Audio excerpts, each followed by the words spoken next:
से ये तवक्को करना कि अखलाकियात या कानून की हुक्मरानी के लिए बात करे, ये बस है। सर आप ये मैंडेट चोर है, हमारे ही शूज में इन्होंने अपने पाँव डाले हुए हैं। सर खान साहब ईद आवाम के साथ कर सकेगी या जेल में करेंगे सर, क्या हमें उम्मीद है? तवक्को है कि खान साहब ईद अपने घर में करेंगे। अब क्या के बारे में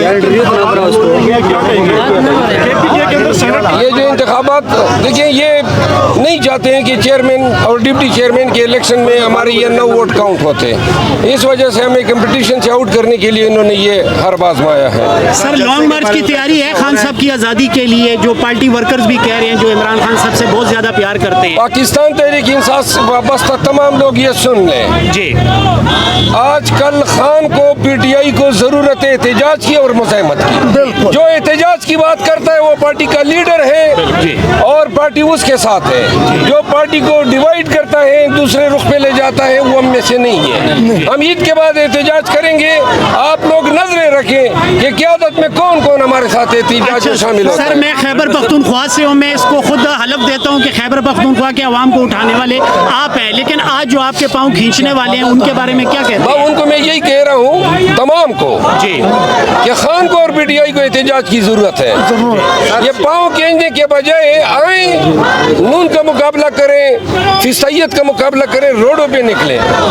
लीडरशिप को मैं कहता हूँ और वर्कर्स को कहता हूँ, सोशल मीडिया पे नजर रखें। ये हमारे एहतजाज को कमजोर करने की साजिश है। जो हमारे साथ एहतजाज में नहीं निकल सकते, आज भी डर रहा है, वो लीडर नहीं हो सकता, वो खान का टाइगर नहीं हो सकता है, वो कोई इंतहाई बुज़दिल बिल्ली बकरी हो सकती है, 2 दिन लेकिन आवाम में से नहीं हो सकता। 2 दिन पहले रावलपिंडी में पीटीआई के वर्कर्स एहतजाज कर रहे थे, उसमें 10 लोगों को, वो सरदार ज़हीम साहब की क़यादत में रैली थी, उनको गिरफ्तार किया गया, FIR हुई थी। तो आप क्या समझते हैं वो पुरअमन थे?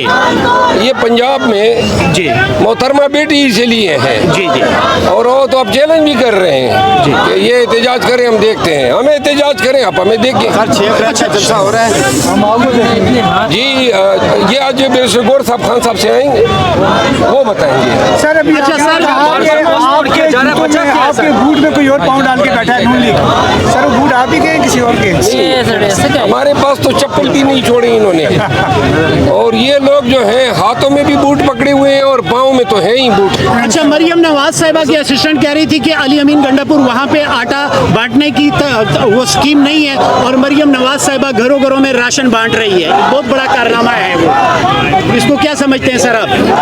ये जो आप देखें ना मोहतरमा, आजकल पंजाब में जो अदाकारी कर रही है, जी जी, कभी खातून को गले लगाती हुई टसवे बहा रही है, कभी फूल लगा रही है, ये एक्टिंग ज़्यादा देर चलने वाली नहीं है। और ये जो है ना, ये अदाकारी सदाकारी ये बहुत जल्द जो है ना रीबाउंस होगी। अच्छा सर मुझे एक चीज़ बता दें, जैसे ने बयान दिया है कि मुल्क जो डिफॉल्ट कर चुका हुआ है, अवाम को रिलीफ नहीं दे सकते, तो आप एज ए पीटीआई लीडर्स को कैसे देखते हैं इस बयान को कि मुल्क जो डिफॉल्ट कर चुका हुआ है? किसने ये बयान दिए? ख्वाजा आसिफ ने।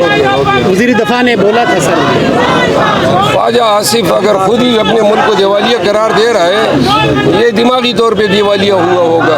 अच्छा सर मुझे जनरल नॉलेज के लिए ये बता दें, एक बंदा अगर हारा हुआ हो, वो कुरान पाक पे हलफ लेके असम्बली का मेंबर बनता है और फिर दुआ करते हैं कि अल्लाह करम करेगा, तो अल्लाह ऐसी सूरत में करम करेगा या क्या करेगा? देखिए जी फिल वक्त तो इन पे लगता ये है, ये रियाना डार का मैंडेट चोरी किए नेशनल असेंबली में बैठा हुआ है और आगे से ये जो बातें कर रहे हैं, बयानात दाग रहे हैं, सूट नहीं करता है। और इन पे अल्लाह रहम करेगा जिन्होंने पूरे पाकिस्तानियों पे रहम नहीं किया, जिन्होंने बच्चों को नहीं छोड़ा, औरतों को घसीटा। अभी भी आज सुना है कि सनम जावेद और जो दीगर खवातीन का 14 दिन का रिमांड दिए किसी जज ने। अल्लाह रमज़ान के तफेल ऐसे जजों को भी राह रास्त पे लाए। सर जो आपका अपना पर्सनल केस था, मरियम नवाज साहिबा का नाम आपने टारगेट किया कि मेरे नाम पर आप सिपारी दी गई है, उस हवाले से और आप अपनी सिक्योरिटी का केयर कर रहे हैं आप मजीद? सिक्योरिटी आप लोग है ना, कुछ आएगा इकट्ठे मतलब जिसको आप एक ड्रामे का नाम दे रहे हैं, कि एक ड्रामा किया जा रहा है पंजाब में, सर वही लोग उनके सपोर्टर्स जो हैं इसको जुनून का नाम दे रहे हैं। कभी एक रास्ते पे इकट्ठे हुए ही नहीं है। शुक्रिया।